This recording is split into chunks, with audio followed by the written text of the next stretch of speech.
Net present value is one of two capital budgeting analysis techniques to consider the time value of money in its calculations. The other is the internal rate of return. Recall that the payback period technique does not consider the time value of money, and that is one of the weaknesses of that method.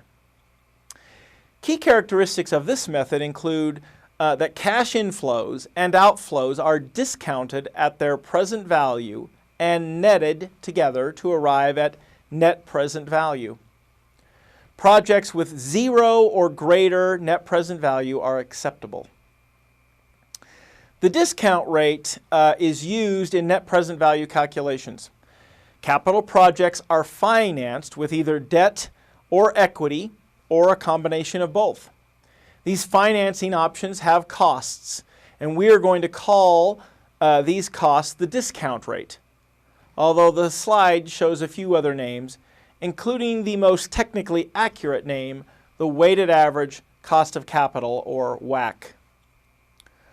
When net present value is less than 0, it means that the project return, which we will later call the internal rate of return, or IRR for short, is less than the discount rate. When net present value is equal to 0, it means that the IRR equals the discount rate.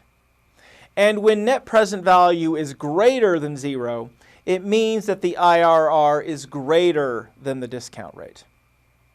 Since net present value is based on discounted net cash inflows and outflows, a change in the discount rate impacts net present value.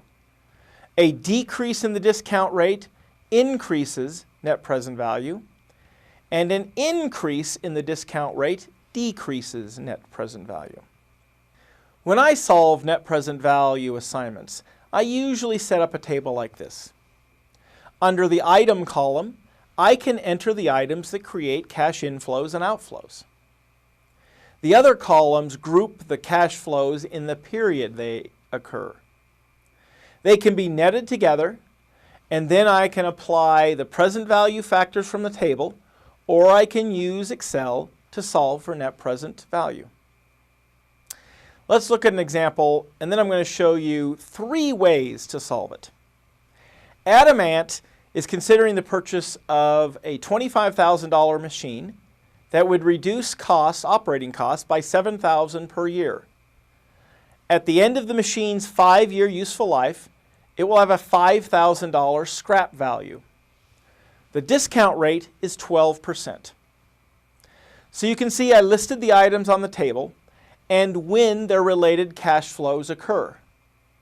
I also made sure I noted which were cash inflows, like the savings and operating costs and the salvage value, and which were cash outflows, like the initial costs of the machine. Since there are cash flows in each of the periods 1 through 5, I'm going to use the present value of a dollar factor for periods 1 through 5 at 12%, which is the discount rate. You can see where those factors have been entered into the template. Also note that the present value factor today, or now, is always 1. The present value of a dollar today is always $1. So I multiply the total net cash flows by the present value factors to get the present value of cash flows. Then I sum them to get net present value of $3,070. Since it is positive, I can accept this project and know that the IRR of this project is greater than 12%. I could have also calculated the present value of the cash flows using Excel. You can see the present value of each of the cash flows. When I net them together, I get net present value of $3,071.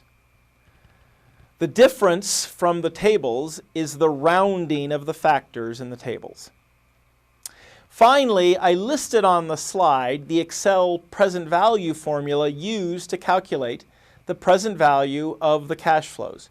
You may want to pause the video and write those down.